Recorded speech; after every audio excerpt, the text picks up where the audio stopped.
안녕하세요 여러분, 잘 지내고 계시길 바랍니다. 우크라이나 러시아 전쟁의 최신 소식을 전해드립니다. 모두 즐겁게 시청하세요. 도네츠크 노보실카 지역의 사건부터 시작해봅시다. 포크로프스크 방향에서 촬영된 이 영상은 전장에서 전술 정보와 기술이 어떻게 결합되는지를 보여줍니다. 러시아 군 탱크 행렬이 대규모 공격을 준비하고 있었습니다.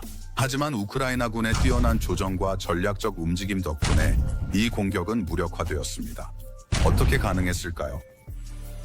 사전에 계획된 방어 계획에 따라 우크라이나 군은 행렬의 움직임을 세심하게 추적했습니다. 적 탱크는 관찰자에 의해 순간순간 모니터링되었고 무인 항공기에 의해 지속적으로 감시되었습니다.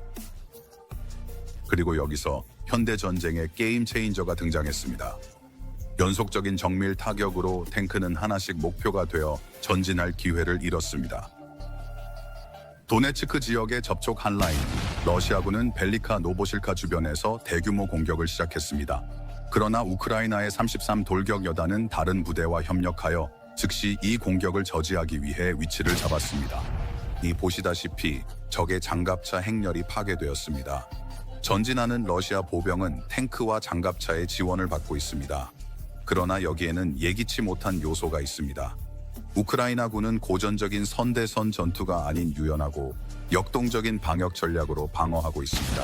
드론이 공중에 떠 있고 열화상 카메라가 활성화되어 있으며 포병이 즉시 목표를 표시하고 파괴합니다.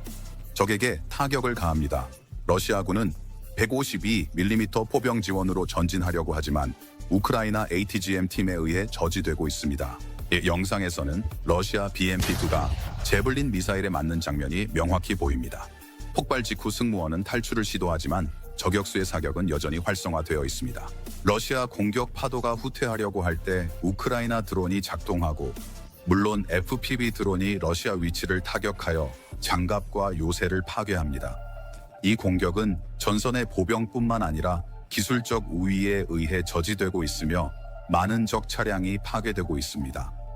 이 갈등은 우크라이나가 지상에서 방어할 뿐만 아니라 적의 움직임을 좌절시키기 위해 적극적으로 공격을 지휘하고 있음을 보여줍니다. 33 돌격 여단과 동맹군은 벨리카 노보실카 근처에서 러시아군을 저지하는 데 성공했습니다. 하지만 이는 단 하루뿐입니다. 이 도네츠크 지역의 작전, 우크라이나의 107 기계화 여단은 벨리카 노보실카 주변에 러시아군이 숨거나 위치할 수 있는 지점에 정밀 포격과 UAV 공격을 시작하고 있습니다. 목표는 지역을 정리하여 전선의 안전을 높이고 이 집들을 피난처로 사용하려는 사람들을 막는 것입니다. 물론 버려지거나 부분적으로 손상된 집들이 목표입니다. 러시아 군인들은 보통 이러한 구조물을 은신처와 공격의 전진 기지로 사용하기 때문입니다. 보시다시피 영상은 정찰 드론이 구조물의 지붕에서 움직임을 감지하고 이 데이터가 즉시 포병 배터리에 전송되는 것을 보여줍니다. 첫 번째 정확한 사격이 건물의 상층을 파괴합니다. FPV 자폭 드론이 활성화되어 구조물로 향합니다. 몇 초 만에 큰 폭발이 발생합니다. 이 작전은 단순한 공격이 아니라 적의 이동성을 마비시키기 위한 전략의 일부입니다. 우크라이나군은 전선뿐만 아니라 후방에서도 러시아군의 기동을 어렵게 만들고 있기 때문입니다. 기계화 여단의 이러한 전술은 지역에 대한 통제를 강화할 뿐만 아니라 러시아군이 계획된 방어를 수행하지 못하도록 계속 이동하게 만듭니다. 벨리카 노보실케는 뒤집힌 돌이 없습니다. 전쟁은 계속됩니다. 친애하는 시청자 여러분, 영상을 시청하고 제 채널을 구독하고 영상을 좋아해 주시면 매우 감사하겠습니다. 감사합니다. 계속 시청해 주세요. 자포리자 전선에서 우크라이나 군은 러시아 방어선을 뚫기 위한 섬세한 작전을 계속하고 있습니다. 최근 공격에서 65 기계화여단의 전투원들은 2개의 중요한 스트렐라, 심방공 시스템과 T-12 주력 전차를 파괴했습니다. 제 생각에 이것들은 꽤 비쌉니다. 작전은 우크라이나 정찰 드론이 적진 깊숙이 이동하는 스트렐라 셴을 감지하면서 시작됩니다. 스트렐라 셴은 적어도 방공을 위해 설계된 장갑 및 이동식 시스템입니다. 그러나 가장 큰 약점은 현대 자폭 드론에 거의 방어할 수 없다는 것입니다. 러시아 군인들은 차량을 위장하여 숨기려고 생각했을 것입니다. 하지만 드론의 민감성과 운영자의 주의력 덕분에 차량과 드론이 움직여 파괴되었습니다. 영상에서는 FPV 자폭 드론이 스트렐라 샘을 빠르게 접근하여 조준하는 장면이 명확히 보입니다. 운영자는 드론을 발사 시스템으로 직접 유도합니다. 그리고 물론 충돌 순간의 폭발은 스트렐라 샘의 미사일 재고를 촉발하여 연쇄 폭발을 일으킵니다. 방공 시스템은 완전히 비활성화되었지만 작전은 거기서 끝나지 않습니다. 지역의 움직임은 또한 스트렐라 샘, 이 타격된 지점으로 전진하는 T-72 전차를 보여줍니다. 승무원은 아마도 무슨 일이 일어나고 있는지 알아내려고 했을 것입니다. 그러나 우크라이나 포병은 이미 행동에 들어갔습니다. 이 작전은 우크라이나 군이 적의 전선 강력뿐만 아니라 방어 능력과 깊이도 목표로 하고 있음을 보여줍니다. 65기계화 여단은 자포리자에서 계속 전진하고 있으며 러시아군은 점점 더 취약해지고 있습니다. 들판의 드론은 정찰 작업에 매우 유용하며 시간을 절약하는 데도 도움이 됩니다. 드론이 이 두 차량을 파괴했다면 가격을 비교할 때 훌륭한 작업인 것 같습니다.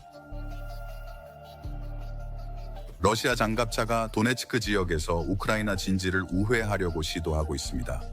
33 돌격 여단의 영상은 로즈돈 남서쪽의 중요한 순간을 보여줍니다. 러시아군은 우크라이나 방어선의 약점을 통해 중무장 부대를 침투시키려 하고 있습니다. 하지만 이것은 현대 전장에서 더 이상 통하지 않는 전술입니다. 물론 드론이 있기 때문입니다. 첫 탐지는 정찰 드론에 의해 이루어집니다. 이미지는 T-누긴 탱크와 그 옆에 이동하는 BMPC 장갑차를 보여줍니다. 직접적인 공격 대신 러시아군은 개방된 지형을 돌아 우크라이나 방어선을 뒤에서 압박하려고 합니다.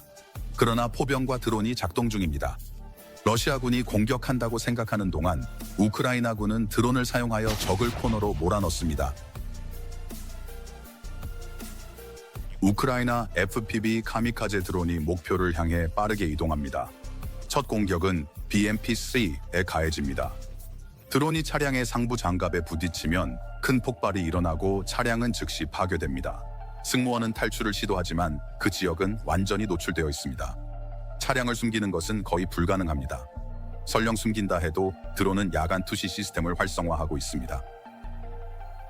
한편 T-야우생기은 위협을 인식하고 기동을 시도하지만 이미 늦었습니다. 우크라이나 포병은 M9A2 엑스칼리버 유도 미사일로 탱크의 위치를 목표로 합니다. 러시아 장갑 부대는 여전히 구소련 전술로 작전을 수행하지만 기술과 지상에서의 전술적 유연성이 그러한 공격을 무력화합니다.